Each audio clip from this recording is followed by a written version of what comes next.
ముందుగా వేదిక అలంకరించిన ఇప్పుడు ఈనాటి ఈ యొక్క కార్యక్రమానికి కథానాయకుడు మా చిత్ర దర్శకుడు నిర్మాత అయిన సాగరముడి కృష్ణ గారికి, అలాగే మన శాసనసభ్యులు శ్రీధర్ గారికి, అలాగే వల్లపిల్లేని వంశీ గారికి, మిగతా చిట్టిబాబు గారికి, మిగతా ఇక్కడికి విచ్చేసిన కళాకారులకు, కళా పోషకులకు, కళా పిపాసులకు, అలాగే పాత్రికేయులకు, ముఖ్యంగా అభిమానులకు, అలాగే ఇక్కడికి విచ్చేసిన ఇరిగింటి ఆడపడుచులకు, పిల్లలకు, పెద్దలకు అందరూ కూడా నా హృదయపూర్వక కళాభివందనాలు తెలియజేసుకుంటున్నాను. ముందుగా దాంతోపాటు మీ అందరూ కూడా నా గురుముఖి మన తెలుగు నూతన సంవత్సరం ఉగాది శుభాకాంక్షలు తెలియజేసుకుంటాను మీ అందరికీ. మరి ఈనాడు ఇక్కడ ఈ అమరావతి ఈ మహాక్షేత్రంలో ఇక్కడ ఈ యొక్క ఉగాది పండుగను మీ అందరితో జరుపుకోవడం అది నా పూర్వజన్మ సుకృతంగా భావించుకుంటున్నాను. ఎందుకంటే ఇక్కడ ముఖ్యంగా మన రాజధాని ఈ రాష్ట్ర విభజన అయిపోయిన తర్వాత ఇక్కడ ఈ యొక్క ప్రాంతాన్ని రాజధానికి ఎన్నుకొని ఇక్కడ ఈ రాజధాని యొక్క నిర్మాణం జరగబోతుంది. దానికోసం ముఖ్యంగా ముందుగా ఈ యొక్క రాజధాని కోసం ఎక్కడ కని విని ఎరుగని రీతిలో, ప్రపంచంలోనే ఎక్కడ కని విని ఎరుగని రీతిలో మొత్తం ఈ యొక్క భూ సేకరణ చేసిన ఈ యొక్క ప్రయత్నంలో తమ భూములను దానం చేసిన నా రైతు సోదరులందరికీ ప్రభుత్వం తరఫున తల వంచి శిరస్సు వంచి మీకు పాదాభివందనం చేస్తున్నాను. అలాగే ఉగాది అన్నది మరి షడ్రుచుల ఒక సమ్మేళనం అది. అక్కడ తీపి, వగరు, పులుపు, చేదు, కారం, ఉప్పు వీటన్నిటి యొక్క సమ్మేళనం ఈ యొక్క ఉగాది. దానికి ఒక ప్రతీక. అంటే మన జీవితాల్లో ఎన్నో వస్తాయి, ఎన్నో కష్టాలు అన్ని అనుభవిస్తాం మనం, అన్నిటి కూడా సమపాళల్లో. ఎందుకంటే మనం చివరికి మనుషులు. అది గుర్తుంచుకుని ఏదో నేను చూస్తుంటా సామాన్యంగా మామూలుగా అందరినీ కూడా మహానుభావులు పొగుడుతుంటా. చాలా సందర్భాల్లో నేను చెప్పడం జరిగింది కాదు. మహానుభావుడు అంటే కొంతమంది ఉన్నారు, వాళ్ళల్లో నాకు తెలిసి ఒక శంకరాచార్యులు కావచ్చు, మధ్వాచార్యులు కావచ్చు, లేకపోతే ఒక వివేకానందుడు కావచ్చు, ఒక గౌతమ పుత్ర శాతకర్ణి కావచ్చు, ఒక నందమూరి తారక రామారావు గారు కావచ్చు. అంతే, అంతకు మించి ఇక అర్హత ఎవరికి లేదని నాకు తెలిసింది.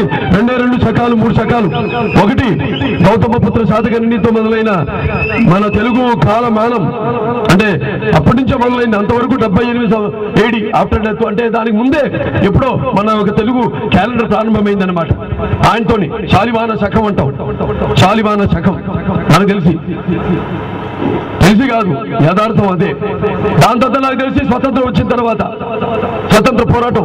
మూడవది నాకు తెలిసి నందమూరి తారక రామారావు గారు రాజకీయాల్లో ప్రవేశించడం. మూడే నాకు తెలుసు.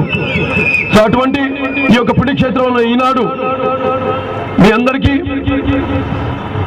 ఈ పవిత్రమైన ఈ పుణ్యక్షేత్రంలో ఉగాది శుభాకాంక్షలు తెలుసుకొని మీ అందరితో పాటు ఈ ఉగాది ఉత్సవాన్ని కలిసి జరుపుకునే అవకాశం కలిగించినందుకు ఆ భగవంతుడికి నా ధన్యవాదాలు తెలియజేసుకుంటూ, అలాగే ముఖ్యంగా ఈనాడు ఉగాది పండుగతో పాటు నేను చేయబోయే నా 100వ చిత్రం.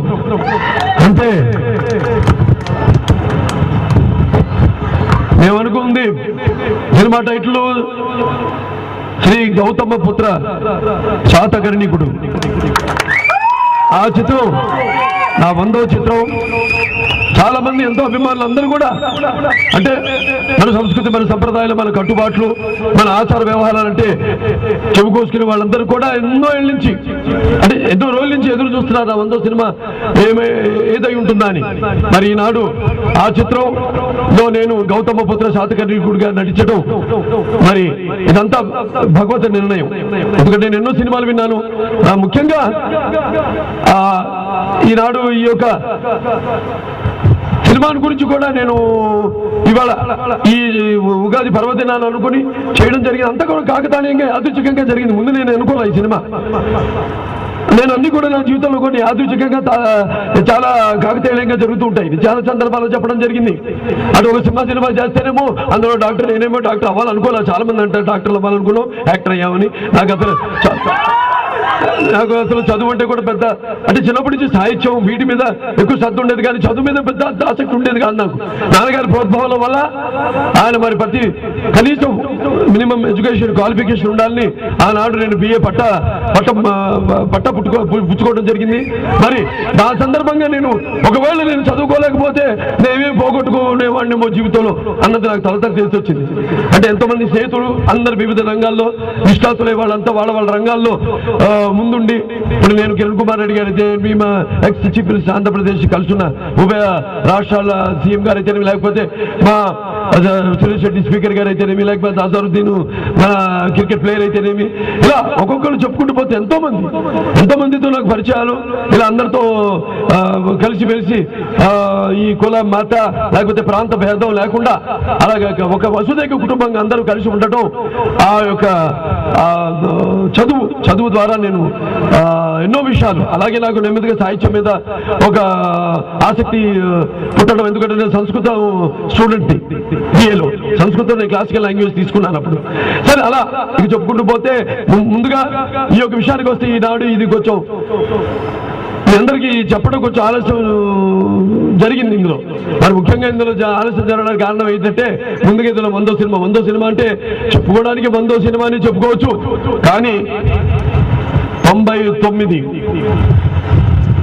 సినిమాలు యొక్క కృషి యొక్క ఫలితం ఈ 100వ సినిమా. అలాగే 99 మైలురాళ్లు దాటిన నా 40 ఏళ్ల జీవితం యొక్క అనుభవం ఈ యొక్క నా 100వ సినిమా. అందుకే ఎంతో మంది ఇంతకాలంగా నన్ను ఆదరిస్తున్న ఎంతో మంది ప్రేక్షక దేవుళ్ళందరికీ మరి నేను ఇస్తున్న ఈ చిత్రోత్సవం ఇది, ఈ యొక్క గౌతమపుత్ర శాతకర్ణి చిత్రం. అలాగే ఈ క్రమంలో ఎన్నో కథలు వినడం జరిగినాయి. మరి కొన్ని నచ్చలేదు కథలు, కొన్ని నచ్చినాయి. కానీ ఏమో ఎన్నో ఆశలు పెట్టుకున్నారు మన అభిమానులు అయితేనేమి, మన ప్రేక్షక దేవుళ్ళు అయితేనేమి. మరి వాటన్నిటికీ ఆ స్థాయికి తగ్గట్టుగా ఉండాలి కదా, అందుకని అవన్నీ లేవని అనుకున్నాను. ఈ క్రమంలోనే మరి కంటికి నిద్ర వచ్చునే, సుఖంబగునే, రతికి అడిగి జిమ్మకుని మంటక విండునే, ఇతర వైభవములు 10,000 మానసంబండునే, మానసంబుగా లేటి మనుషులు గట్టి వానికన్ కంటకుడు శాస్త్రముడు ఒకండు తనంతటి వాడు కలిగిన కంటికి నిద్ర వచ్చునే. నాకెప్పుడు నా సినిమాలో పోటీ, నేనెప్పుడు ఏ చేసినా కూడా రామారావు గారు ఆయన్ని స్ఫూర్తిగా తీసుకుని ప్రేక్షకులు చూపిన ఆదరాభిమానాలతో ప్రేక్షకులు ఇచ్చిన ఉత్సాహంతో ఆయన ఎన్నో ప్రయోగాలు చేయడం జరిగింది. ఆయన మంచి వయసులో ఉన్నప్పుడు ఒక భీష్ముడికి పాత్ర చేయడం జరిగింది. రాజుపేదలో ఒక కురూపి పాత్ర అంటే డీగ్లామరైజ్ క్యారెక్టర్ చేయడం జరిగింది. అలాగే ఒక అర్జునుడిగా చేయడం జరిగింది, ఒక బృహలుగా చేయడం జరిగింది, ఒక రాముడిగా, ఒక కృష్ణుడిగా. అలాగే కేవలం కథానాయకులకే కాకుండా ప్రతినాయకుల పాత్రలో కూడా మెప్పించి రావణాసుడైతేనేమి, సురేంద్రుడైతేనేమి, ఇవాళ మనం ఇన్ని పూజలు చేసుకుంటున్నాము, మన ఇన్ని యాగాలు హోమాలు చేసుకుంటే ఎన్నో కోట్లు ఖర్చు పెట్టి. నేను కాదన్న కానీ నేను ఎప్పుడనేది ఒకటే, ఈ యొక్క భక్తి జనంలో మారుతున్న మనం చూస్తున్న దైనందిన కార్యకలాపాల్లో పడిపోయి మనిషి ఈ అంటే వచ్చే తరం వాళ్ళందరూ కూడా ఎక్కువ ఈ వీటి మీద సాంప్రదాయాలు వీటి మీద నన్ను అడుగుతుంటే విదేశాల్లో ఉన్న వాళ్ళు ఇంకా బాగా మన ఆచార వ్యవహారాలు పాటిస్తున్నారని నేను గర్వంగా చెప్పగలుగుతాను. మరి అటువంటిది సినిమాల ద్వారా నా ఎన్టీ రామారావు గారు ఆ రోజు ఇటువంటి పాత్రలన్నీ చేసి ఈ యొక్క పాత్రలన్నింటి కూడా ప్రజలు అజరామం చేసి ఈ యొక్క భక్తి భావనను కాపాడుకుంటూ పెంపొందించుకుంటూ వచ్చిన మహానుభావుడు నందమూరి తారక రామారావు గారు. కానీ ఇవాళ మనంటో యజ్ఞాల్లో కల్లా ఏదో అశ్వమేధ యాగం అని, లేకపోతే మన హిమాలయ పర్వతాల్లో కల్లా హిమాలయ పర్వతం అని, అలాగే మనకున్న ఈ యొక్క వ్రతాల్లో కల్లా సత్యవ్రతం అని, లేకపోతే మన దానాల్లో కల్లా అభయదానం అని, అలాగే మనకున్న మంత్రాల్లో కల్లా శ్రవణం అని, అలాగే మనకున్న బాధ్యతల్లో విద్యల్లో బ్రహ్మ విద్య అని, అలాగే మనకున్న ధర్మాల్లో సత్యధర్మం అని, అలాగే మనకున్న ఈ ఆవులలో కామధేను అని, అలాగే ఇవన్నీ కూడా మన పెద్దలు మన వేదాలు ఇవన్నీ కూడా ఎంతో క్షుణ్ణంగా వాటిని బాగా పిండి వాటిలో ఒక సారాంశాన్ని మనకు అందజేశారు.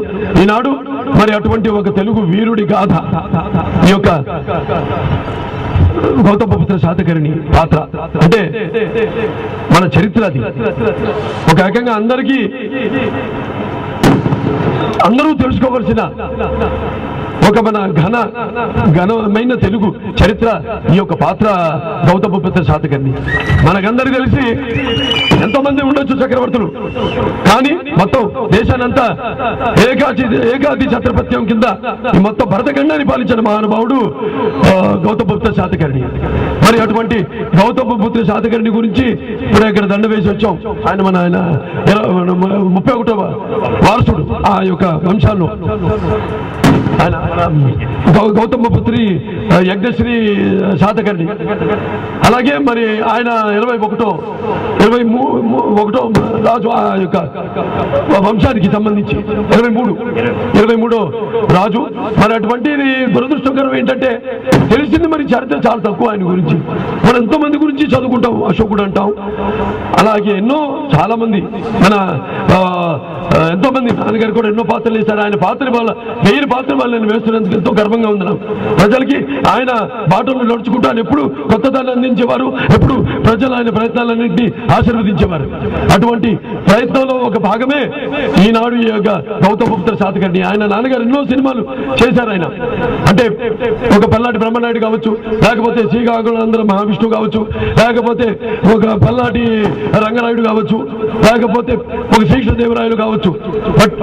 ఈ పాత్ర కూడా ఆయనకు ఉండింది మదిలో నాకు అనిపిస్తుంది. ఎందుకంటే నాకు తెలిసి ఆయన ఒక 6 నెలల పాటు ఈ యొక్క పాత్ర మీద కూడా, స్క్రిప్ట్ మీద కూడా ఆయన కూర్చోవడం జరిగింది. కాకపోతే అది మరి ఎందుకు ఆయన నాకు తెలియని విషయం, అది కొత్తగా నేను తెలుసుకున్న విషయం. అది అలాగే కొత్తగా గౌతమపుత్ర శాతకర్ణి గారి గురించి నేను చెప్పడం, ఎందుకంటే ఆయనకు ఎప్పుడు శాంతి కోరుకునే మనిషి. ఎటువంటి యుద్ధాలు చేసినా కూడా శాంతి కోసం ఆయన యుద్ధాలు చేశాడు. ఎక్కడో చిన్న మధ్యమై ఉన్న మన భారతదేశం ఆనాడు తెగలు కానివ్వండి అట్లా ఉన్న ఈ యొక్క మొత్తం భారతదేశాన్ని ఒక గొడుగు కింద తీసుకొచ్చి, ముందు వీళ్ళ మీద అందరినీ ఒక గొడుగు కింద తీసుకొచ్చి ఆయన మొత్తం ఈ యొక్క యవనుల మీదకి దాడి చేసిన పరాయి దేశస్తులు వచ్చి ఎలాగైతే బ్రిటిష్ మన రవి అస్తమించిన బ్రిటిష్ సామ్రాజ్యం ఎలాగైతే మనం పరిపాలించారో అటువంటి పరిస్థితుల్లో ఆయన వాళ్ళందరినీ ఎదిరించిన మహానుభావుడు చక్రవర్తి. మొత్తం భారతదేశాన్ని పరిపాలించిన చక్రవర్తి. ఎందరికో ఆదర్శవంతుడు, ఎందరికో స్ఫూర్తిదాయకం ఆయన. శివాజీ గారు, ఛత్రపతి శివాజీ గారి తల్లి కూడా ఆయనకి కథలు చెప్తూ గౌతమపుత్ర శాతకర్ణి గురించి, మనం తల్లిల గురించి చెప్పుకుంటే ఈయన మహారాజు ఒక్కడే. ధర్మరాజు తర్వాత మన పురాణాల్లో ఈ యొక్క మన రాజసూయాగం చేసిన మనిషి ఎవడన్నా ఉండా, వ్యక్తి ఎవడన్నా ఉండా అంటే అది ఒట్టి గౌతమపుత్ర శాతకర్ణి. ఆ యజ్ఞంలో, ఆ రాజసూయాగంలో ఆయన ప్రథమ తాంబూలం తన తల్లిగా ఇచ్చాడు గౌతమికి. అందుకే ఆయన అప్పటి నుంచి వాళ్ళ ఇంటి పేరు కూడా గౌతమ పుత్రి. ముందు తల్లి పేరు వచ్చి ఆ తర్వాత మనం తమిళనాడులో చూస్తాం, తమిళనాడు ముందు తండ్రి పేరు వస్తుంది, తర్వాత కొడుకుల పేర్లు వస్తాయి. ఇది ఎక్కడ లేని విధంగా ముందు తల్లి పేరు పెట్టుకుని గౌతమ పుత్రి అని. అంటే ఎందుకు చెప్తున్నా అంటే ఈరోజు ఉగాది అంటే ఒక్కొక్క ఉగాదికి ఒక్కొక్క ప్రశస్తం ఉంటుంది. ఈ రోజు ఉగాదికి ఏంటంటే శుక్రుడు దీనికి అధిపతి. శుక్రుడు అంటే స్త్రీ గ్రహం. అంటే ఈ సంవత్సరం అనుకోకుండా ఏదో నేను చెప్పాను, యాదృచ్ఛికంగాను కాకతాళీయంగాను స్త్రీ యొక్క ఆధిక్యత ఉంటుంది. పురుషాధిక్యమైన ఈ సమాజంలో ఏదైతే రామారావు గారు నాడు మహిళల కోసం ఒక పద్మావతి విశ్వవిద్యాలయాన్ని స్థాపించారో, అలాగే మహిళల కోసం స్థానిక ఎన్నికల్లో రిజర్వేషన్ కల్పించారో, ఎలాగైతే మహిళలకి తండ్రి ఆస్తుల సమాన హక్కు కల్పించారో, అదే ఆధిపత్యం ఇంకా ముందుకు కొనసాగుతుందని ఏ రాజు అయితే తన తల్లి పేరును తన ఇంటి పేరుగా పెట్టుకున్నాడు గౌతమ పుత్రి అని. ఆ యొక్క చిత్రం ఇలా ఈ యొక్క ఉగాది పర్వదినాన మేము మీకు అందరికీ అనౌన్స్ చేయటం, ఇదంతా అంత యాదృచ్ఛికంగా కాకతాళీయంగా జరిగింది. చాలా సంతోషంగా ఉంది. ఇందాక చెప్తూ మర్చిపోయాను, అదే యాదృచ్ఛికం కాకతాళీయం అంటే అదే సినిమాలో నేను ఇప్పుడు డాక్టర్ అవ్వాలనుకుని అక్కడికి వచ్చాను. ఇప్పుడు మళ్ళీ ఏంటంటే అప్పుడు నేను అనుకోలా, ఏదో తర్వాత డాక్టర్ పాత్ర చేశాను మొదటిసారి నా సినిమాలో. అనుకోకుండా బసవతారకండ్ అమెరికన్ క్యాన్సర్ హాస్పిటల్ రీసెర్చ్ ఇన్స్టిట్యూట్కి నేను చైర్మన్గా అక్కడ నేను బాధ్యతలు స్వీకరించడం జరిగింది. అలాగే శ్రీరామరాజ్యం చేశాం. దాని తర్వాత ఒక లెజెండ్ చరిత్ర సృష్టించాలన్నా మేమే, దానికి తిరగ రావాలన్నా మేమే. అలాగే ఆ సినిమా దాని ఫలితం చూపించింది. అలాగే నేను కూడా ఆ తర్వాత హిందూపురం నుంచి శాసనసభకు నేను పోటీ చేయడం జరిగింది, ఎన్నుకోపోవడం జరిగింది. ఈ సందర్భంగా మన నియోజకవర్గ ప్రజలందరూ కూడా నాకు కృతజ్ఞతలు తెలియజేసుకుంటూ, సరే ఇవాళ ఈ సినిమా చాలా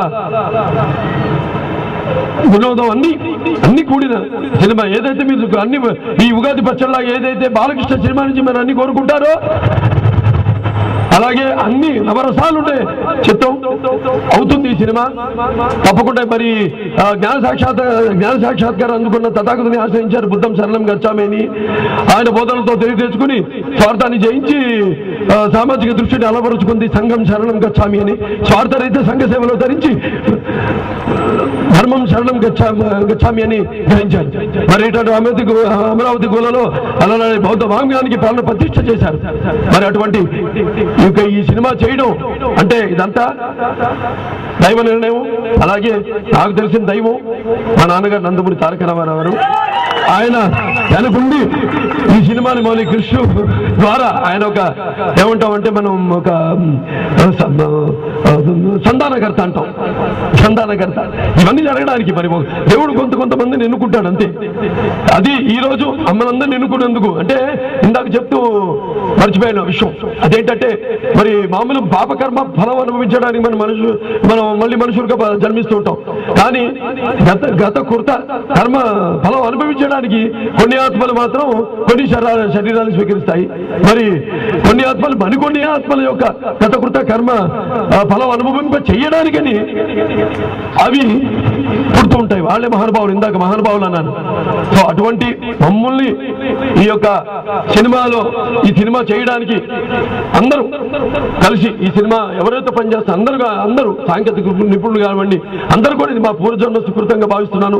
మమ్మల్ని అందరినీ భగవంతుడు ఎన్నుకున్నట్టుగా నన్ను భావిస్తూ మరి ఈనాడు తెలుగు భాష కోసం కూడా ఎంతో పోరాడారు ఎంతో మంది. దాంట్లో గౌతమ్ బుద్ధ శాతకర్ణి గారు కూడా. ఇవాళ మన తెలుగు భాష చూసుకుంటే ఇవాళ మనం మాట్లాడే జనాభా ప్రకారం చూసుకుంటే సుమారుగా మనం భారతదేశంలోనే 2వ స్థానంలో ఉన్నాం తెలుగు వాళ్ళు. సుమారుగా మన తమిళనాడులో మన ఆంధ్ర తెలంగాణ రాష్ట్రాల్లో మన ఈయన కూడా 3 రాజధానులు. కృష్ణదేవరాయలు గారు ఎలాగో అక్కడ విజయనగరం, దాంతో ఇక్కడ పెనుగొండ, అలాగే చంద్రగిరిని రాజధానులుగా పెట్టుకుని పరిపాలించాడు మొత్తం భారతదేశాన్ని సుమారుగా. అలాగే ఈయన కూడా మరి అమరావతిని, అటు కోటిలింగాల కరీంనగర్ జిల్లా తెలంగాణ రాష్ట్రంలో, అంటే అప్పుడు ఇది కలుసున్న రాష్ట్రాలు రాష్ట్రం. అలాగే మన కాశీ దగ్గర నాసిక్ దగ్గర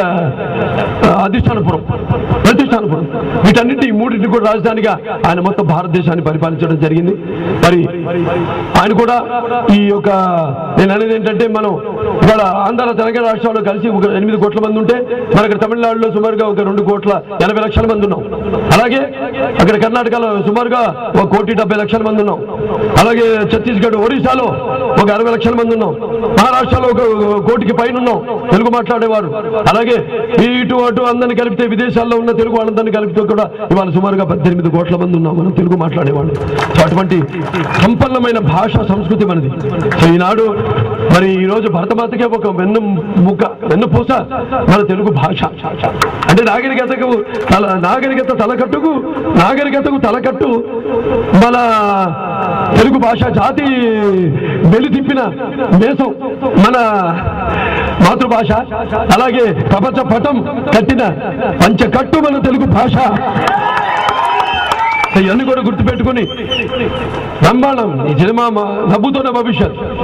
ఎందుకంటే నా కొడుకు జరుగుతున్నప్పుడు తెలుస్తుంటే ముందు ఎందుకో దానికో వెనకాల ఏదో కారణం ఉంటుంది. కారణం లేకుండా ఇటువంటిది నేను అన్నట్టు ఎన్నో సినిమాలు అనుకుని మరి ఆయన రావడం వెంటనే ఈ సినిమా చేయాలనుకోవడం. మరి నేను తెలిసింది, నేను మీకు చెప్పింది కూడా చాలా మందికి చాలా తక్కువ తెలుసు ఆయన గురించి. ఇంకా ఎంతో పరిశోధన చేస్తున్నాం. పెద్ద వాళ్ళందరూ కూడా కూర్చోబెట్టి సాహితీవేత్తలందరినీ కూడా ఇట్లా స్క్రిప్ట్ కూడా రెడీ అయిపోయింది. జరుగుతుంది. ఎంత జరిగినా కూడా మా కళకు ఒక అంత ఉండదు. ఎందుకంటే ప్రతిరోజు దాని గురించి నెమరేసుకోవడం. ఒకసారి ఒక పాత్ర అనుకుంటే దాని గురించి కళల గంటమే, ఫోన్ చేసినా పడుకున్న దాని గురించి కళల గంటమే. ఇటువంటి అద్భుతమైన కథని చిత్రంగా మలిచి అద్భుతమైన కని విని విదేశీయులు మన భారతదేశమే కాదు, మన రాష్ట్రమే కాదు, భారతదేశమే కాదు, యావత్ ప్రపంచం గర్వపడే సినిమాగా తప్పకుండా మా వంతు కృషి మేము చేస్తాం. దాన్ని సాధిస్తాం అని సభాముఖంగా తెలియజేసుకుంటూ మరొకసారి ప్రేక్షక దేవుళ్ళు అందరూ కూడా వాళ్ళ అభిమానులు మరి మీరంతా ఏమి ఆశించకుండానే నన్ను ఇన్నేళ్ళుగా మీరు అభిమానిస్తున్నారు. అదే నాకు శ్రీరామ రక్ష నేను ఇప్పుడు భావించుకుంటాను. ఎందుకంటే అభిమానం అనేది డబ్బుతో కొనేది కాదు, లేకపోతే ఎటువంటి ప్రలోభాలకి లొంగేది కాదు. కాబట్టి అటువంటి మన విలువైన అభిమానం ఇంతమంది అభిమానులు పొందడం అంటే భావస్తురాణి జన్మాంతర సహరాణి అన్నాడు మహాకవి కాళిదాసు. అంటే భావస్తురాణి జన్మాంతర సౌదాని అంటే పూర్వ జన్మలో ఏదో ఒకరిద్దరితో మనకి పరిచయం ఉంటే ఓ 10 మందితో ఈ జన్మలో ఒకళ్ళు ఇద్దరిలో పొందగలుగుతాం. కానీ ఇన్ని వేల, ఇన్ని లక్షల, ఇన్ని కోట్ల మంది అభిమానులు పొందడం అంటే అది మీకు నాకు ఏ పూర్వజన్మ సుకృతమో, ఏ జన్మల అనుబంధమో, ఏ విడదీయలేని అనుబంధమో కదా అని నాకు అనిపిస్తూ ఉంటుంది.